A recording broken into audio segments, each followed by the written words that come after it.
Assalamu alaikum wa rahmatullahi wa barakatuh. Welcome back.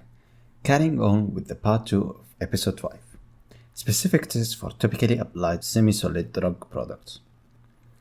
The first test is the minimum fill. Single and multiple unit containers must meet minimum fill requirements. For single unit containers where the test for uniformity of dosage units is applied, the test for minimum fill is not required. The test of minimum fill ensures that the amount of material filled into the product conforms to the labeled amount. The second test is the apparent viscosity. Viscosity is a measure of formulation's resistance to flow and is an assessment of rheological property of a semi-solid dosage form. The rheological property is the deformation and flow of matter. The term apparent viscosity applies to non-Newtonian fluids, which comprise the majority of semi-solid pharmaceutical dosage forms. Apparent or shear viscosity refers to the relationship between viscosity and shear rate, and it is directly affected by the shear rate.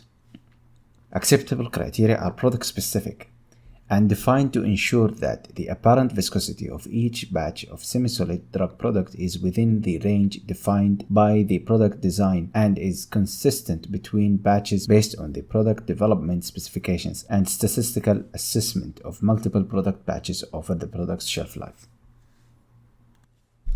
There is 3 methods to measure the apparent viscosity: the capillary method, the rational method, and the rolling ball method.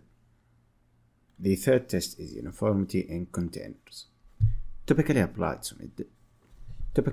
semi-solid drug products may show physical separation during manufacturing process and during their shelf life. To ensure the integrity of the drug product, it is essential to evaluate the uniformity of the finished product. This test applies only to multiple unit containers such as tubes and jars. This test does not apply to more fluid typical drug products in multiple unit containers, such as emulsion lotions, two-phase gels, or typical suspensions, in which the labeling directs the user to mix the product before use.